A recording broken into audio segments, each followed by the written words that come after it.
7 సంవత్సరాల శిక్ష లోపు ఉన్న ఏ అఫెన్సెస్లోనైనా పోలీసులు సాధారణంగా అరెస్ట్ చేసేదానికి అధికారం. మన ఒపీనియన్ని మనం ఎక్స్ప్రెస్ చేయొచ్చు. వాట్ ఎవర్ ఏదన్నా అన్యాయం జరుగుతున్నప్పుడు కూడా మనం దాన్ని క్వశ్చన్ చేయొచ్చు.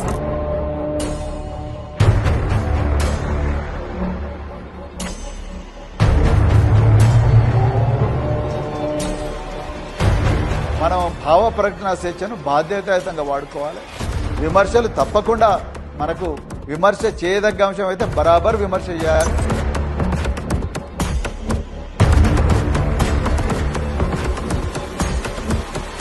చేసుకుంటే తప్ప పోలీసులు మిమ్మల్ని అరెస్ట్ చేసే రైట్ ఏ పోలీస్ అధికారికి లేదండి.